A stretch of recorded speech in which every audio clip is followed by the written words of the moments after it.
Whether you're just commuting to work or if you need a little bit of extra space on that long road trip, as motorcyclists we often find the need for more space. Well, today I'm going to be remedying that on my 2012 Honda NC700X with a Givi 1111fz rear carrier and a TMS top case. Here's how we do it. The first thing you want to do after you raise your pillion seat is to go ahead and take off your single seat right here, your main seat. And what that does is it just gives you a little bit better access to the bolts back here that you're going to be working with to take off the grab rails and put on the rack itself. So we'll go ahead and take these off and then we'll be in business.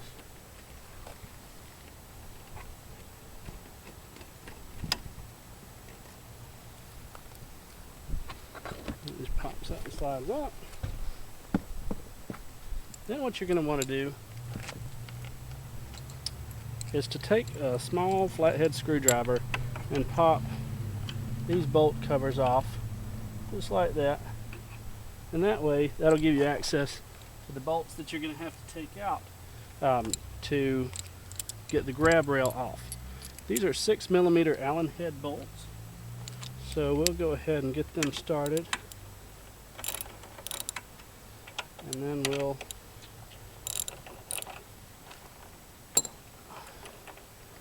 be in business. You're going to want to do the same on the other side, but just know that the washers have a tendency to stay down in the grab rail, so whenever you take it off, just be sure not to lose them down in your plastic bits.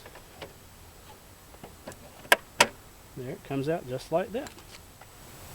On the other side, we're going to repeat the process, but there's a little change in plans over here.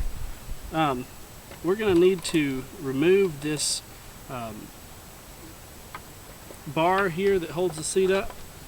There's just a little pin right over here that just pops right out. But you have to be careful because it is spring loaded and the washer and the pin can go flying. So just be real careful.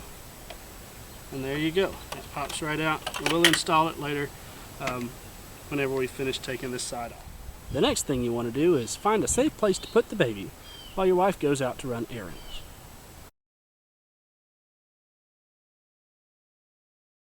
I found that it was easier to remove the whole pillion seat than to work around it, so I just took out the 3 10mm bolts right there. The seat pops right off, and that gives you a lot more room to work, and it doesn't slide down in the way. Now, the next thing we've got is this little bit of foam padding right here. In the Givi kit, it comes in a strip about that long, and you trim it to 55mm. Now, I've trimmed the corners off just to make it a little easier to work with whenever it comes in. But what we do is we take our bracket right here, and we're going to apply it right there, and that way it doesn't get on our bodywork and doesn't scratch everything up. Alright, we're going to want to reuse the washers that came with the original grab rails, and then just put in our longer bolts to compensate for the increased thickness of the brackets here. So what I'm going to do is I'm going to slide everything into the grab rail, and then we'll slide our brackets up underneath like so, and install it as one complete piece at the same time. So go ahead and get your bolt started. There it goes. And get this one started, but we're not going to tighten anything down just yet because we're going to need some wiggle room for installing the actual bars for the carrier in just a minute. So I'm just going to snug them up just enough to keep them down, and then we'll move on from there. So I'll repeat this on the other side, and then we'll come back and add the rails. Alright, now that I've got the grab rails reinstalled, this is what we have. This is what it's going to look like. You've got your brackets there. It's the same on the other side. So what we're going to do now is we are going to install the actual rails for the rear carrier. Alright, what we're going to do now is we're going to attach the rail like this. So we're going to take our M8x25, we're going to go through there, we're going to go through there, and then we'll attach the nuts to the back of it. And then we're going to go see about the baby. Once again, don't tighten anything up just yet. We're going to want to make sure everything goes together, and then we'll snug it all up afterwards.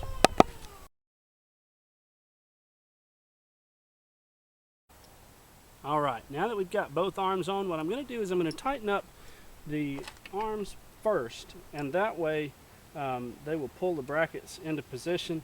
What you're going to need a 13mm wrench to hold that nut in place, and you're going to want to drive the bolt in with a 6mm Allen head wrench.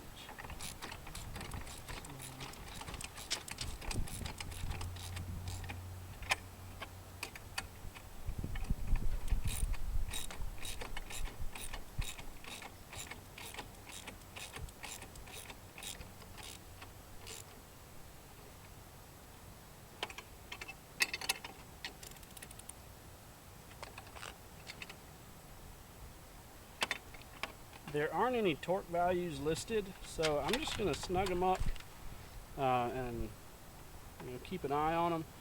There's not even any torque values listed in the Honda service manual for the grab rails, so I don't know what to tell you as far as that goes. I'm just going to get them snug.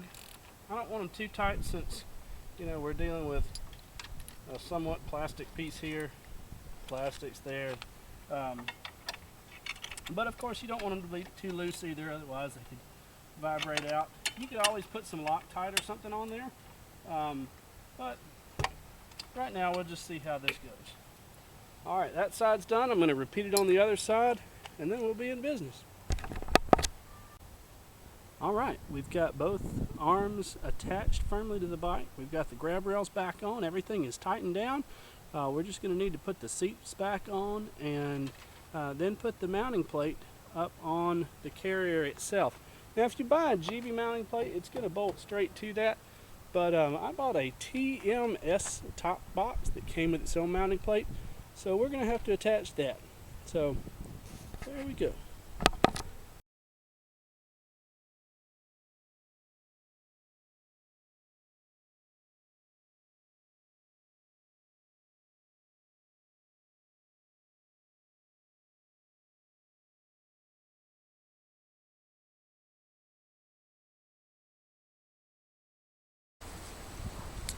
Well, the hardest part of this whole ordeal was creating a bracket, like a mounting kit, I guess, for the TMS Top Case, because it didn't quite, well, it didn't quite nothing. It didn't fit at all to the Givi mounting points. So anyway, with a little bar stock aluminum, lots of patience, lots of impatience, got it put on there. So that's what she looks like. Hopefully it'll do all right. But anyway, ladies and gentlemen, hope you've enjoyed this. Hope you've learned something. Have a good day.